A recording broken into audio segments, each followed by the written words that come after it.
Bine ai venit pe canalul Moto ADN! Bine v-am regăsit pe canalul Moto ADN. După o vară întreagă de plimbări, mulți kilometri parcurși, vorbim astăzi despre echipamente. Pentru că, așa cum bine știți, ne place să facem long-term reviews la echipamente moto, pentru că un long-term review îți dă cea mai bună imagine despre echipamentul respectiv. Vorbim despre brandul Speedy, un brand care știți că deja ne-a intrat la suflet, l-ați văzut și la Expo Moto București, bine reprezentat. La noi, pe canalul nostru, ați văzut multe review-uri de la echipamentele lor. Mie personal îmi plac foarte mult. Ce să vă spun, sunt echipamente italienești, dincolo de partea de siguranță, care este garantată, au și o croială foarte bine gândită, modelele lor sunt tot timpul în pas cu vremurile, în fiecare an vin cu colecții noi, cât mai adaptate nevoilor motocicliștilor. Tendința lor este să meargă foarte mult către stilul urban, așa cumva niște haine moto care să nu pară haine moto la prima vedere. Dar revenind la subiectul nostru de astăzi, vorbim despre o geacă pe care eu am purtat-o în toate turele de vara aceasta, inclusiv în tura mea lungă de 2 săptămâni în Albania, și de o pereche de mânuși pe care mi le-am dorit foarte mult.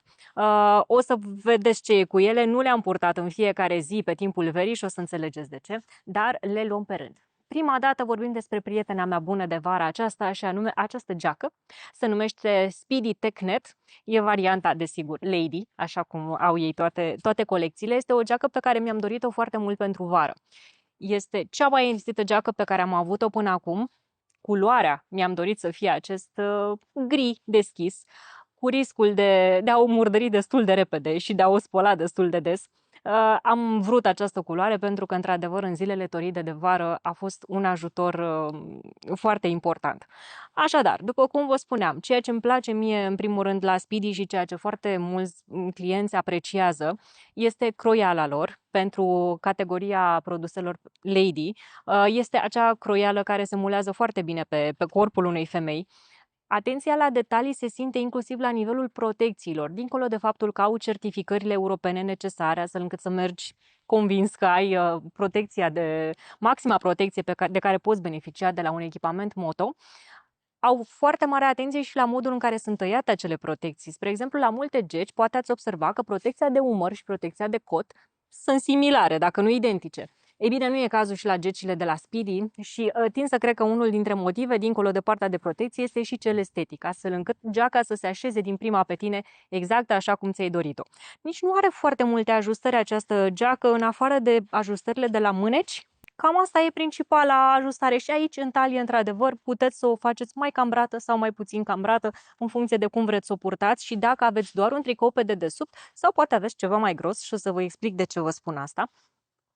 Bun, așadar am vorbit despre partea de protecții. Trebuie menționat că ea vine cu protecții coate și umeri. Puteți apoi să adăugați o protecție spate de la Speedy. Unul dintre avantajele de a avea echipamente de la același brand, mai multe seturi de echipamente, este că, spre exemplu, poți muta protecția spate de la o geacă la alta fără probleme. Eu asta fac. Am o protecție de spate luată de la ei pe care o mut de la geaca de piele, la geaca de vară, la geaca de 4 sezoane și așa mai departe. Asta pe partea de protecții. Vă spuneam că mi-am luat această geacă special pentru faptul că este foarte deschisă la culoare și foarte irisită. Pentru asta e cunoscută această geacă, are panourile acestea prin care aerul trece fără nicio problemă, astfel încât chiar și aici la mâneci, iarăși, o zonă foarte importantă, că te răcorești altfel în mers în momentul în care curentul intră fără probleme. Asta m-a ajutat pe mine în drumurile din zilele călduroase din această vară.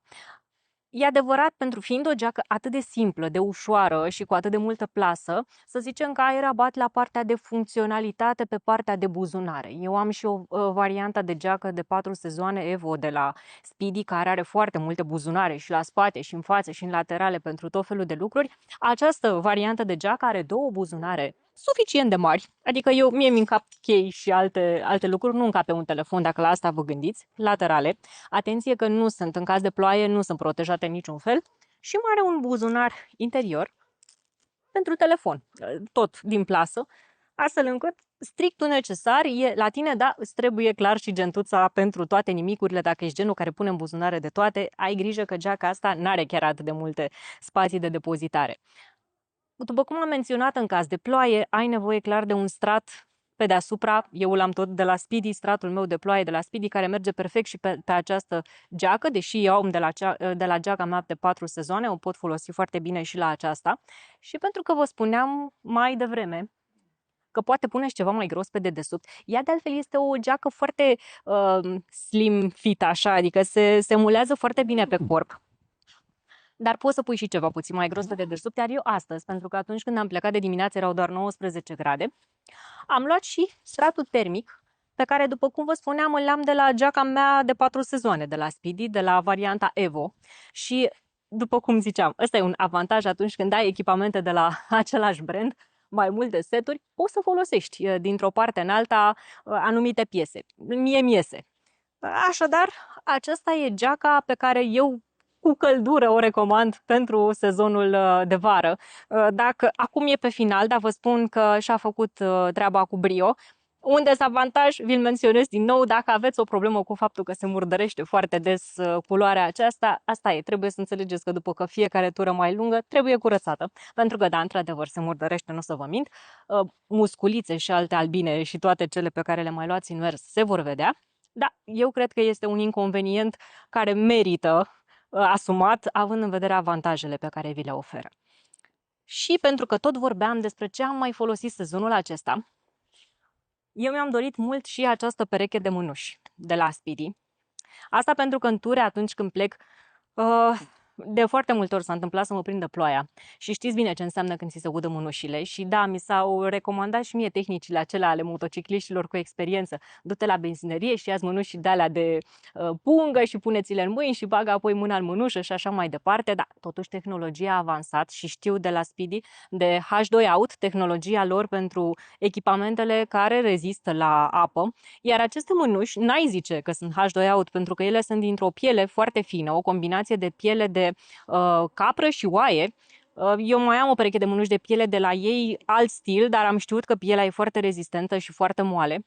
Acestea, spre deosebire de celelalte pe care le mai am, nu au acele protecții, întărituri, pe care știți că le au majoritatea mânușilor. Protecția este cumva încorporată în material, au certificare europeană pe partea de protecție la abraziune și la impact, deci nu vă faceți griji din punctul acesta de vedere, dar sunt niște mânuși recomandate pentru mers în traficul urban și pentru ture scurte. Ei spun de la început, așa le găsiți pe site la ei, se numesc Speedy Metropolitan, așa găsiți modelul acesta de mânuși și veți vedea că ei nu le recomandă pentru touring. Ei bine, eu le-am luat în turele lungi, dar recunosc că le-am luat mai mult ca variantă de mânuși pentru eventualitatea în care m-ar prinde ploaia sau am nevoie de o pereche de mânuși de rezervă. Altfel am purtat-o de la ei, o pereche de mânuși de vară scurte, foarte comode, la drum lung.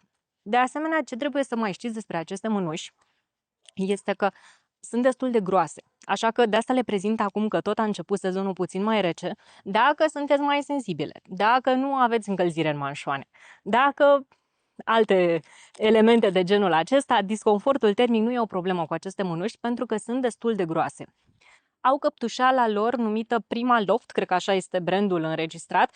Ei spun că îți oferă căldură fără să dea grosime prea mare mânușii. Eu o să vă spun că pentru cineva cu mâna destul de mică, care ajunge oricum destul de greu la manete, pot fi o provocare, adică trebuie să înțelegeți că manevrabilitatea se schimbă puțin în momentul în care purtați niște mânuși mai grosuțe. Sunt mai grosuțe decât cele de vară, dar dacă treceți peste acest inconvenient, faptul că au o piele atât de moale, este un mare avantaj și vă veți descurca cu ele.